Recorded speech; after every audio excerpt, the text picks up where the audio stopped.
Hello and welcome, the extraordinary lady here again. My name is Becca Shion and I welcome you to the 5th episode of the Period Talk. And if you're new on this channel, I'd like to say thank you. Please stay tuned and just hit that subscribe button right down there below. I'm so glad to have you here today. And on today's episode, we're going to be talking about PMS.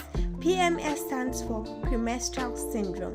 Now, premenstrual syndrome are a series of symptoms that a woman experiences 5 to 10 days before her period. And now, PMS is usually characterized by a number of symptoms that makes the woman very uncomfortable. It could be bloated stomach, crankiness, mostly characterized by mood swing, painful body, lack of appetite, excessive cravings, and a lot more symptoms. Now, a lot of women experience PMS around their late 20s, around their mid-20s towards their 30s. However, recent research have found out that even women between the ages of 18 and upwards experience PMS as well. Now, the main reason why PMS occurs is as a result of change in hormonal balance. You could also call it clinical hormones. Now, why is it important that you learn about PMS? This is for you to understand why your body is acting the way it is acting. Usually it is between the period of your ovulation and the period of your menses itself. Now, the reason why you need to understand this PMS is so as you don't get scared when you begin to experience certain symptoms in your body. Some people actually think they are sick whenever they experience their PMS. However, some tips are there to help you and guide you whenever you are experiencing PMS. However, it is important for you to note that not every woman experiences PMS. Now, PMS usually comes when the woman gets cranky, she begins to crave, she begins to feel cold, some women feel very hungry, some lose their appetite, and majorly PMS is categorized by physical and psychological symptoms. Now, another easy way to explain PMS is when you feel like you are on your period, you're having symptoms of your period, like you're experiencing cramps or you're experiencing moodiness or crankiness, like you are on your period and then there's no period. Usually that's PMS. And sometimes some people say that their pain comes before the period. Actually, that's PMS. Sometimes you feel the period pain and then when the period comes, there is no pain. For some women, they experience the PMS symptoms and still feel pain during their period. However it is for you, it's okay, because that's nature and that's how God created us.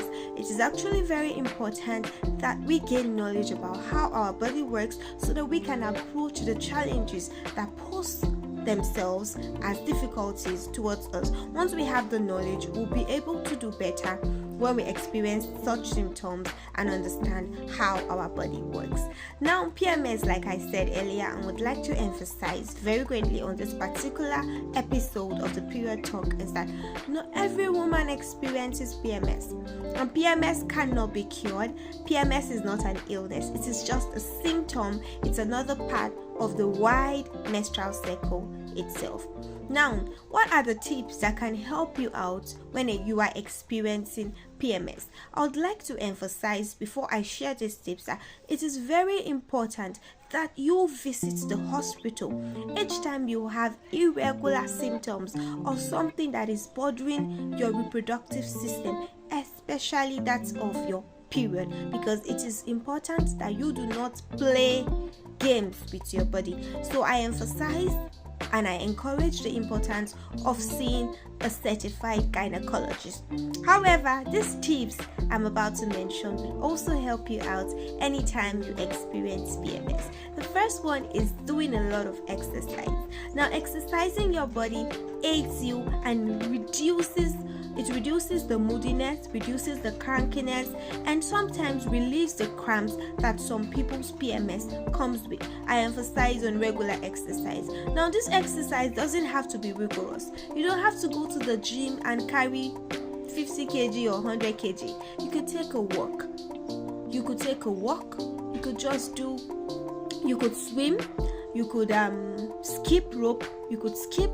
You could also go for outdoor sporting activities, some farm activities. You could also dance. These are exercises. You don't have to go to the gym and become an abs lady. It is not that serious. You can just take a walk, and if possible, you could just do a little aerobatics with your exercise mats in your room. Another tip that helps with PMS is that you should get a lot of sleep. Sometimes this PMS results when there is a lot of stress in your body, and then it comes out with these symptoms. So I emphasize taking a lot of rest when it is needed. Also, prioritize good dieting. Eat properly and avoid a lot of sugars. Now, this is very common with ladies. When you check their diet, you don't really find any healthy food. Especially ladies especially ladies that the food they eat does not show on their body. They can eat so many things and they don't grow fat. Such ladies usually don't take note of what they eat. However, bad dieting like excessive sugar intake, caffeine intake, alcohol intake, smoking can also make these symptoms terrible as well. Overall, it is very important that sometimes you take pain relievers like ibuprofen, like Panadol, like paracetamol, and so many others. But as I always emphasize on this channel, I do not advertise or I do not encourage over-the-counter drugs. Always visit your hospital. Now, I hope that you have learned a little about PMS, and I hope that if you're one of the ladies that experiences PMS, you will treat it better when next you experience it 5 to 10 days before your period, or as the case may be. And I also like to state on this channel that we use a lot of data that has been gathered over time. So the cases we mention may not be peculiar or directly same to that which you're experiencing. However, if you experience something similar, you can always go to the doctor for more information and also use the tips that we have given on this video. And also, I'd like to remind you that there are 4 other videos apart from this wonderful one. Go there and watch. I'd also like to tell you that you should share this video with your loved ones, your sisters, your girlfriends, your mothers. Share with them. Spread the love. You don't know the kind of life you may be saving by sharing this kind of information. I hope you have a wonderful one. See you next time. Bye bye. Don't forget to subscribe and give me my like.